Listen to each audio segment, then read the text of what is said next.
প্রিয় দর্শক আসসালামু আলাইকুম।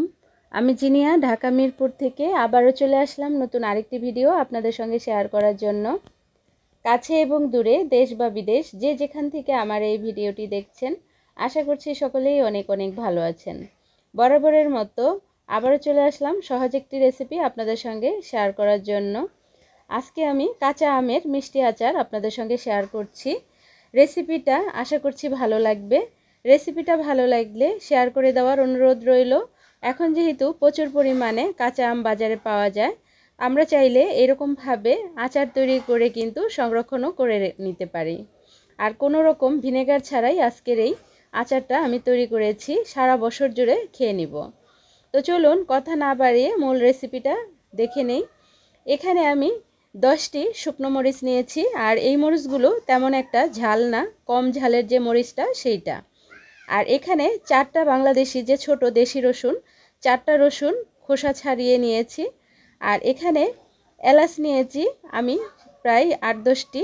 আর দারুচিনি নিয়েছি এখানে 3-4 টুকরো, একটি তেজপাতা, আর এখানে শাহি জিরা 1 চামচ, মৌরি 1 চামচ, জিরা 1 চামচ, জোন 1 চামচ এগুলি। আর এখানে দিয়ে দিব পাঁচফোড়ন।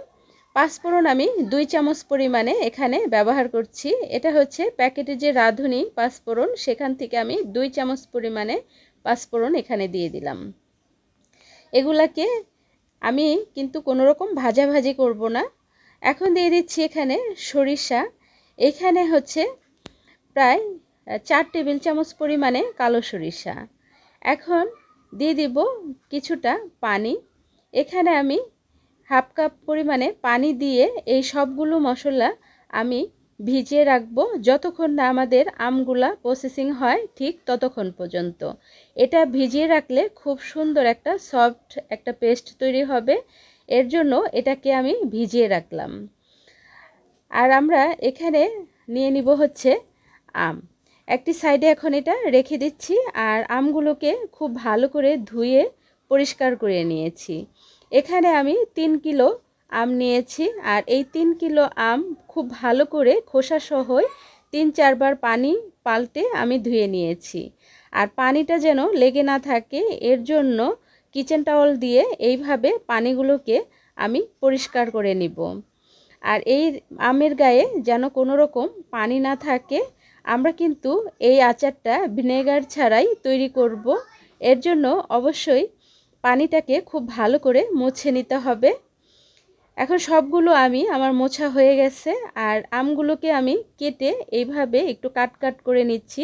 যেহেতু মিষ্টি আচার আর খোসা সহকারেই এই আচারগুলো দিচ্ছি, সেহেতু একটু কাট করে দিলে খুব সুন্দরভাবে আমাদের মিষ্টিটা এই আচারের ভিতরে ঢুকে যাবে। এর জন্য অবশ্যই এইরকমভাবে খোসা ছাড়িয়ে যদি এই আচারটা দেন, তাহলে আর কাট করে নিতে হবে না। আমি খোসা সহ দিচ্ছি। আর অবশ্যই খোসা সহ যদি আপনারা আমের আচারটা দেন, সেক্ষেত্রে খেয়াল রাখতে হবে আমের যে খোসাটা সেটা যেন একটু পাতলা হয়। আমের খোসা কিন্তু 2 ধরনের হয়, একটা হলো ভারী, একটা হলো পাতলা। তো আমার যে আমগুলা নিয়েছি সেটা এই পাকলে পর রূপালি আম আমরা যেটাকে বলি, সেই আম। এর জন্য আমার এই আমের খোসাগুলো খুবই পাতলা।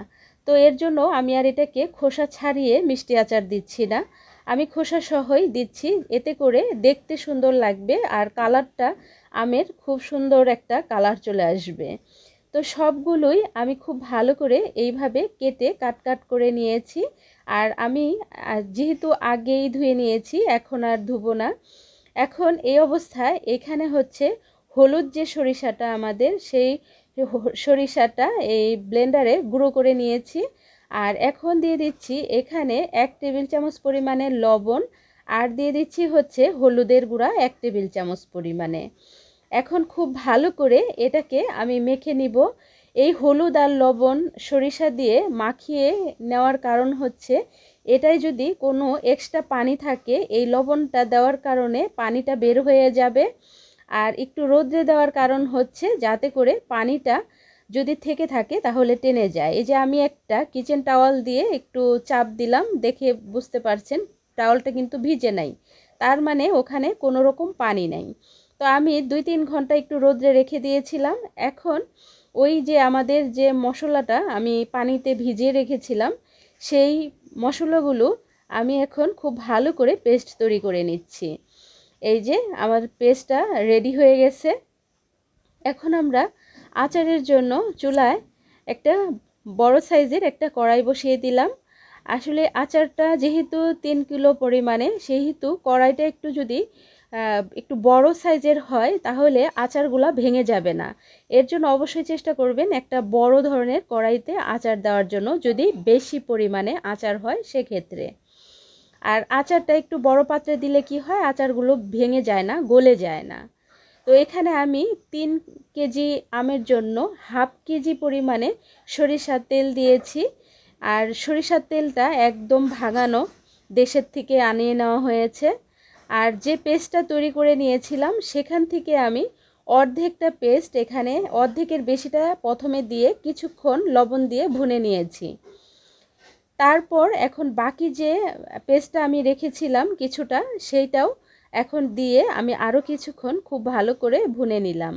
এটা কিন্তু অনেক বেশি হাই ফ্লেমে দিয়ে মশলাটা ভুনা যাবে না।